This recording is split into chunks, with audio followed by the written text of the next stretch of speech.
வணக்கம் வந்தனம் அண்ட் நமஸ்கார். Welcome to NT talks. இன்றைக்கி நம்ம என்டி டாக்ஸில் நம்மளுடைய நேர் ஒரு கேள்வி கேட்குறார். அந்த கேள்வி என்ன அப்படின்னு சொன்னால், 1 மணி நேரம் 2 மணி நேரம் நல்லா தியானம் பண்ணிவிட்டு வெளியே வந்தால் இந்த உலகத்தை வெளியே பார்க்கும்போது கோவம் தான் வருது. நாம் சும்மா இருப்போம், ஆனால் பிரச்சனை வாண்டடாக தேடி வருது. இது என்ன காரணம் அப்படின்ட்டு. சரிங்களா? அருண் ஏ அப்படிங்கிறவர் கேட்குறாரு.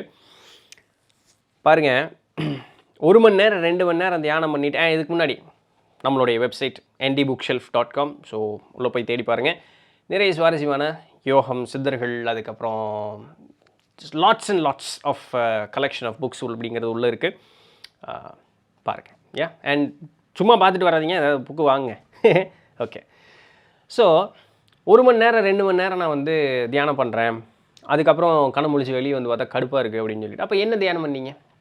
இப்படி நிறைய பேர் சொல்கிறது உண்டு. நான் முன்னாடி ஒரு தடவை சொல்லியிருக்கேன் தெரியுமா, ஒரு பெரிய ஒரு அமைப்பு, சரிங்களா, இன்றைக்கி வந்து நம்ம ஊரில் பெரிய ஒரு அமைப்பாக இருக்கக்கூடியவங்க, அந்த அமைப்பு வந்து ஒரு வகையான தியான முறை அப்படிங்கிறத சொல்லித்தராங்க.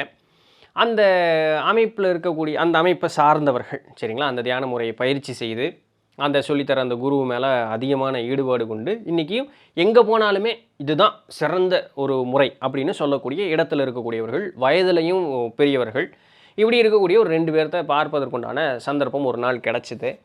அப்போது அவர்கள் வந்து அப்படி பேசிகிட்டே இருக்காங்க. ஒரு ஆண் அவர் என்ன சொல்கிறாருன்னா, இத்தனை வருஷம் அவர் வந்து ஒரு 20-30 வருட காலம் வந்து இந்த மாதிரி யோக முறைகளில் அப்படியே பயணம் பண்ணிக்கிட்டே வந்துக்கிட்டே இருந்திருக்காரு. அப்போது ஒரு யோகத்தை சில ஆண்டு காலம் அந்த இடத்துல இருக்கும்பொழுது அதுதான் சிறப்பு அப்படின்னு சொல்லி அதில் பயணம் பண்ணியிருக்கார். ஆனால் எந்த விதமான மாற்றமும் அவர்கிட்ட வரல. உடனே அடுத்ததுக்கு போகிறார், அப்புறம் அடுத்ததுக்கு போகிறார், அப்படியே ஒவ்வொன்றா ஜம்ப் ஆகி கடைசியில் இப்போ இந்த யோக முறையில் வந்து நிற்கார். இதுதான் வந்து சிறந்த முறை, யோகங்கள்லேயே இதுதான் சிறந்த யோக முறை அப்படின்னு சொல்லக்கூடிய ஒரு இடத்துக்கு வந்து நிற்கிறார். பிறகு எல்லாமே இது நாள் வரைக்கும் நான் கற்று யோக முறைகள் எல்லாம் வீண், பொய், வெறும் பேச்சு அப்படிங்கிறது அவருடைய கூற்று. ஆனால் யோகங்கிறது ஒன்று தான் பாருங்களேன், மனதை ஒருநிலைப்படுத்தி நிற்பது அப்படிங்கிறது தான் யோகம், அவ்வளோதான், வேறு ஒன்றும் இல்லை. பதஞ்சலி யோக சூத்திரத்தில் அவர் என்ன சொல்கிறாரு, மொதல் பாட்டில் என்ன சொல்கிறார், யோக சித்த விருத்தி நிரோதக அப்படிங்கிறார். யோகம் அப்படின்னு சொல்லக்கூடியது உன்னுடைய எண்ணம் அடங்கி மனதை ஒருநிலைப்பாடோடு நிற்க வைக்கிறதுக்குண்டான வழி, அவ்வளோ மட்டும்தான். நீங்கள் எந்த யோக முறைக்கு போனாலும் இதுதான் அதனுடைய சோர்ஸாக இருக்கும். ஆனால் இத்தனையும் கடந்து வந்த மாமனிதர் இந்த இடத்துல வந்து நிற்கும்போது இதுதான் சிறந்தது, முன்னாடி இருக்கிறதெல்லாம் தப்பு அப்படின்ட்டார். மேபி அட்லீஸ்ட் இங்கே வந்ததுக்கப்புறமா அது அவருக்கு ஏதாவது ஒரு தெளிவு கிடச்சிருக்கேங்கிற ஒரு மன நிம்மதியில் விட்டுறலாம், குறையெல்லாம் சொல்கிறதுக்குல அப்படியாவது விட்டுறலாம். அதே இடத்துல பேசிகிட்டு இருக்கும்பொழுது இன்னொரு பெண்மணி அவங்க என்ன சொல்கிறாங்க, நான் வந்து கரெக்டாக அந்த யோகம் பண்ணுறதுக்கு அந்த தியானம் பண்ணுறதுக்குன்னு உட்கார நம்பி கரெக்டாக அப்போ தான் மருமக வந்து மிக்சி போடுவா, அப்போ தான் அவள் ஏதாவது வேலை செய்வாள், அப்போ தான் பாத்திரத்தை உருட்டுவா, இவன் நான் உட்காந்தாலே என் மருமக வந்து இப்படி பண்ணணும் அப்படிங்கிற ஒரு நோக்கத்தோடு அவள் பண்ணுறான்.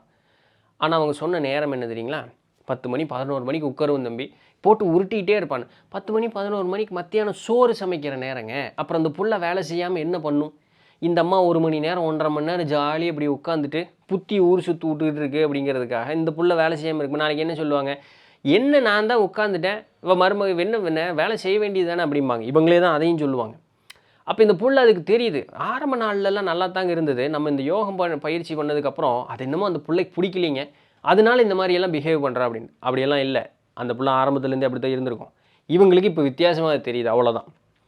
இதுபோல் இருக்கக்கூடியவர்கள், இதுபோல் இருக்கக்கூடிய மனோநிலை கொண்டவர்கள், அது நானாக இருந்தாலும் நீங்களாக இருந்தாலும் சரி, நம்ம யாரையோ ஒருத்தர்லாம் நினச்சிக்க வேண்டாம், இதுபோல் மனோநிலை நமக்கு இருந்தாலும் சரி தான், சரிங்களா. நான் உட்காரும்போது அப்படி சூப்பராக உட்காந்துருக்கேன், நல்லா உட்காந்துருந்தேங்க, பக்கத்தில் ஒருத்தன் பாட்டு போட்டாங்க, நல்லா உட்காந்துருந்தேங்க, எங்கள் வீட்டில் ஏதோ ஒரு சத்தம் போட்டாங்க, நல்லா அப்படி இதே பேசிட்டு கத்திட்டே இருக்காங்க, எரிச்சலாக இருக்குங்க, என்னங்க இது, இதுக்கெல்லாம் தாங்க வெளியே எங்கேயாவது போகிறோம், ஒரு எங்கேயாவது ஒரு தியான மண்டபம், ஒரு ஆசிரமம், இப்படி போனால் நல்லா இருக்குங்க.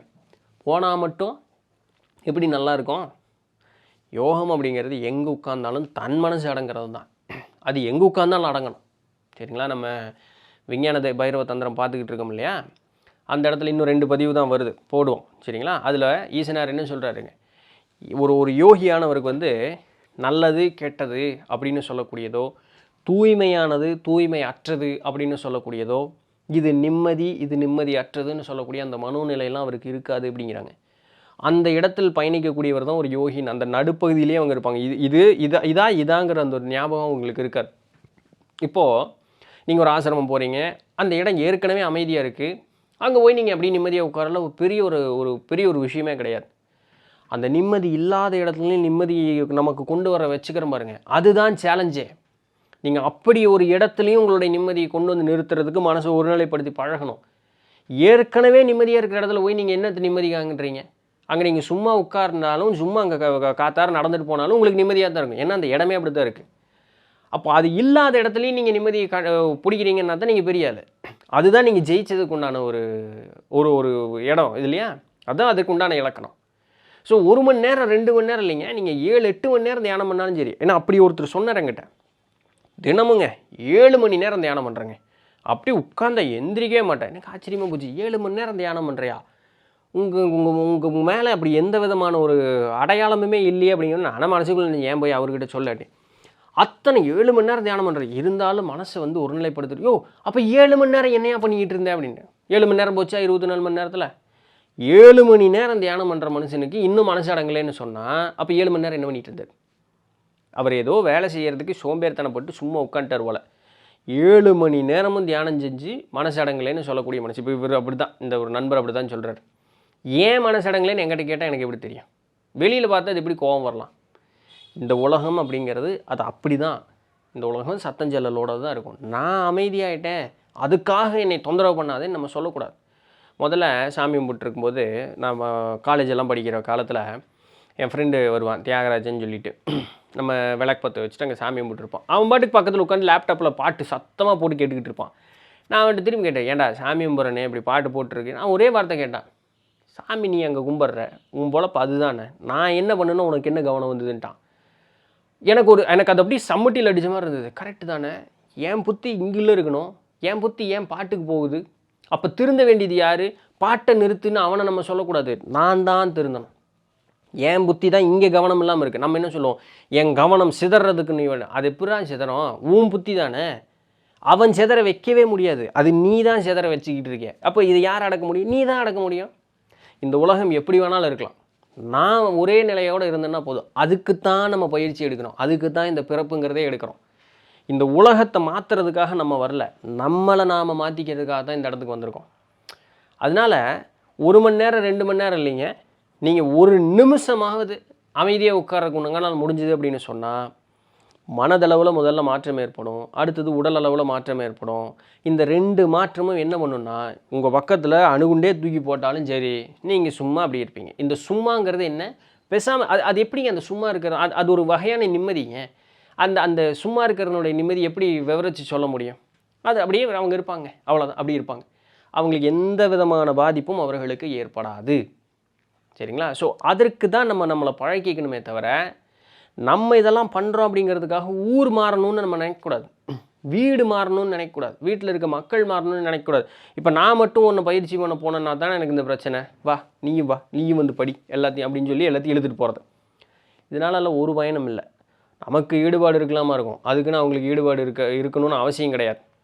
ஆனால் நம்ம வீட்டில் பெரியவங்களாக இருப்போம், கடைசிக்கு அப்பா அம்மா கேட்கலனாலும் பொண்டாட்டியாவது இந்த ஆளை கட்டுனதுக்கு அப்படின்ட்டு அந்த சரி வந்து தொலைகிறவன் போன்னு கூட வரும் அந்த அம்மாவும், என்ன பண்ண இல்லையா? ஸோ இது அவசியமற்றது. அவர்களுக்கு ஈடுபாடு இல்லாமல் ஒரு காரியத்தை நம்ம செய்ய வச்சு அவங்களையும் தொந்தரவு பண்ணி நம்ம அப்படி ஒரு நிம்மதியை தேடி இருப்போமான்னு கேட்டால் நம்மளும் நிம்மதியை தேடி இருக்க மாட்டோம். ஏன் போய் இப்படி ஒரு நிலைமை? எது எப்படி இருந்தாலும் சரி பேசாமல் அமைதியாக இருக்கக்கூடியது தான் நம்மளுடைய வேலை. ஒரு நியூஸ் பார்க்குறீங்க, குண்டு போட்டாயா, கற்பழிப்பு நடந்துருச்சியா, கொள்ளை நடந்துருச்சியா, கொலை நடந்துருச்சியா, இது இன்றைக்கி தான் நடக்குதா? இல்லையே. இது எனக்கு தெரிஞ்சு மனித வரலாறுன்னு தோன்றதுலேருந்து எடுத்திங்கன்னா நடந்துக்கிட்டே தான் இருக்குது. ஆதியிலிருந்து இந்த எல்லா பிரச்சனையுமே இருந்துக்கிட்டு தான் இருக்குது. இப்படிப்பட்ட இருந்துக்கிட்டு இருக்கக்கூடிய உலகத்தில் இருந்து தான் ஞானியர்கள் வெளியே வந்தாங்க. ஞானியர்கள் என்ன மேலேருந்து திடீர்னு அப்படி குதிச்சு 2 கொம்பு வச்சுட்டா இல்லை அப்படி தக்கான்னு மின்னறக்கூடிய தேகத்திலேயே ஒன்றும் கிடையாது. இதே உலகத்தில் பிறந்து இதே உலகத்தில் இருக்கக்கூடிய மக்களோட வாழ்ந்து இதே சலசலப்பையும் இதே அத்தனை நன்மையும் தீமையும் அக்கிரமத்தையும் பார்த்து ஆராய்ச்சி செஞ்சு தன்னுடைய மனோநிலையை ஒரு திடப்படுத்தி உண்மை என்னங்கிறத ஆராய்ந்ததனுடைய வெளிப்பாடாக அவர்கள் அந்த ஞான நிலையை அடைந்தார்கள். அவங்க எதையும் விட்டுட்டு எங்கே ஓடலாம் இல்லையே. அவர்கள் இந்த உலகத்தோடு தான் இருந்தாங்க. வள்ளலார் எங்காவது ஓடினாரா? இல்லை. வள்ளலார் ஓடினாரா? ரமண மகரிஷி ஓடினாரா? ரமண மகரிஷி பார்க்குறதுக்கு எத்தனை ஆயிரம் பேர் வந்தாங்க. பெரியவர், மகா பெரியவர் எத்தனை ஆயிரம் பேர் வந்தாங்க. இதுபோல் எத்தனை ஞானியர்கள் அவங்கள பார்க்க போக எத்தனை பேர் அவங்களாம் ஓடுனாங்களா? அப்போ அவங்கள சுற்றி எப்பேற்பட்ட சலசலன்னு இருந்திருக்கும். வள்ளல் பெருமான் வந்து தன்னை சுற்றி நெருப்பு இப்படி மூட்டி கங்கு சும்மா தகன்னு இருக்குமா. அந்த லிட்ரலாக இப்போ பல 100 டிகிரி பல 1000மே அந்த ஒரு இடத்துல நான் படித்தப்போ போட்டிருந்தாங்க. அப்படி இந்த அடுப்புக்குள்ளே இருந்தால் எப்படி இருக்கும், இந்த குண்டை மிதிக்கிறதுக்கு அந்த இது இருக்கும், அது போல் தணல் எரிஞ்சிட்டு அவர் வாட்டுக்கு நடுவில் பேசாமல் அப்படி உட்காந்துருப்பாராம். எந்த சலனமும் இல்லாமல் அப்படி பேசாமல் உட்காந்துருப்பாராம். ஒரு தடவை ஒரு செட்டியார் தான் நினைக்கிறேன், பேர் மறந்துட்டேன். அவர் வரும்பொழுது டக்குனு கதவு திறந்து இப்படி வந்தோடனே அந்த கால் பட்டு அந்த சட்டி கங்கு இருக்கு வருங்க, அது தட்டி அவர் வள்ளலார் மேலே விழுந்துருச்சு. ஐயோ இப்படி ஆகிப்போச்சேன்னு பதறி போய் இது பண்ணும்போது, விடு விடு விடு விடு உங்களுக்கு கை எனக்கு ஒன்றும் பாதிக்காது, ஒன்றாகாது, பதறாதீங்க, நீங்கள் தொட்டு உங்களுக்கு எதாவது ஆயிருப்போகுது அப்படின்னு சொல்லி நீட்டாக அந்த கங்கு எல்லாத்தையும் தூக்கி போட்டார். அவர் மேனியில் இருக்கக்கூடிய அந்த வெண்ணிற உடை இருக்கு பாருங்க, அது கூட கருகலையாம். அப்போது இப்படிப்பட்ட ஒரு சூழ்நிலையும் எவ்வளோ அமைதியாக இருந்தார். உடனே நம்ம சொல்லுவோம், ஏங்க வாங்க வள்ளலாருங்க. அட வள்ளலாறு நம்மளை போல தாங்க ஒரு நாள் இருந்தார். இந்த பிறப்பில் நம்ம வள்ளலாராக ஒரு பார்த்துருக்கோம். முன்னாடியெல்லாம் அதற்குண்டான பயிற்சி செஞ்சார் இல்லையா, அதனுடைய விளைவாக ஒரு வெளிப்பாடாக தானே இந்த பிறப்பில் அவர் சிறு ஒரு முன்னேற்றம் வந்தது. எடுத்தோடனே குருவனுடைய ஆசி கிடச்சிது, முருகனாரே வந்து குருவாக வந்தார். உடனே அவருக்கு ஒரு முன்னேற்றம் வந்தால் அதற்குண்டான ஒரு முன்னணி கருமத்தினுடைய தொடர்ச்சி தானே. இப்போ நம்ம அந்த பயணத்தில் தானே இருக்கோம். அதனால் 1 மணி நேரம் 2 மணி நேரத்துலலாம் பயன் கிடையாது. ஒரு நிமிஷம் ஆனாலும் புத்தி வந்து ஒரு நிலைப்பாடோடு இருக்கணும். சுற்றி என்ன நடந்தால் நமக்கு என்ன, நம்ம வேலை மனசு ஒரு நிலைப்பாட்டோடு வைக்கிறது, அவ்வளோதான். முன்னாடி 1000 வாட்ஸ் லைட்டு போட்டால் தான் என்ன, லைட் ஆஃப் பண்ணுறா என்ன கண்ணு கூசுது, கண்ணை மூடினா அந்த ஒரு ஃபோக்கஸே வரமாட்டேங்குது. இது இப்படி இருந்தால் என்ன, நம்ம வாட்டுக்கு அமைதியாக இருக்கணும். என்ன நடந்தாலும் நம்ம பேசாமல் இருக்கணும். அதற்குத்தான் நம்ம பயிற்சியை வளர்த்திக்கணுமே தவிர நமக்காக எல்லாம் மாறணும்னு நினைக்கக்கூடாது. அது பயிற்சி கிடையாது, அது ஆணவம், மண்டக்கணம். சரிங்களா, நம்மகிட்ட அதிகாரம் இருக்குது அப்படிங்கிறதுக்காக இது பண்ணுறது. கொஞ்ச நாள் வரைக்கும் அவங்க விளக்கத்தை சொல்லி பார்ப்பாங்க. அப்புறம் நம்ம வள்ளுன்னு விழுந்தோம்னா இதோட அப்படின்ட்டுருவாங்க. அவங்களுக்கு என்ன ஆயிரும், இந்த இந்த நம்ம பின்பற்றக்கூடிய ஒரு சமயத்தின் மேலே அவங்களுக்கு வெறுப்பு வந்துடும். இது எதுக்கு தேவையில்லாமல் நம்ம பண்ணுற முட்டாள்தனத்துக்கு ஒரு மொத்த பயிற்சியவே வந்து மோசம் அப்படின்னு சொல்லக்கூடிய ஒரு சூழலுக்கு போய் நின்றுதான்.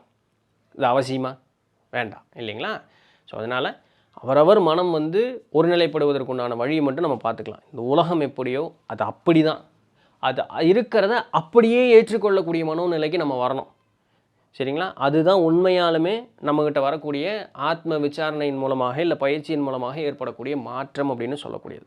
ஸோ அதற்கு மட்டும் முயற்சி செய்வோம். அது அப்படி இருக்குது இப்படி இருக்குது ஏன் இப்படி இருக்குன்னுலாம் கேட்குறது பயனற்றது.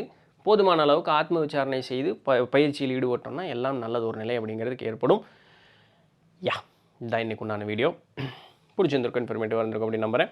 நாளைக்கு வேறு ஏதாவது ஒரு சுவாரஸ்யமான செய்தியில் சந்திப்போம். அதுவரையும் தொடர்ந்து இருந்திருங்கள். நான் உங்கள் இடத்துல தண்டபாணி. நன்றி.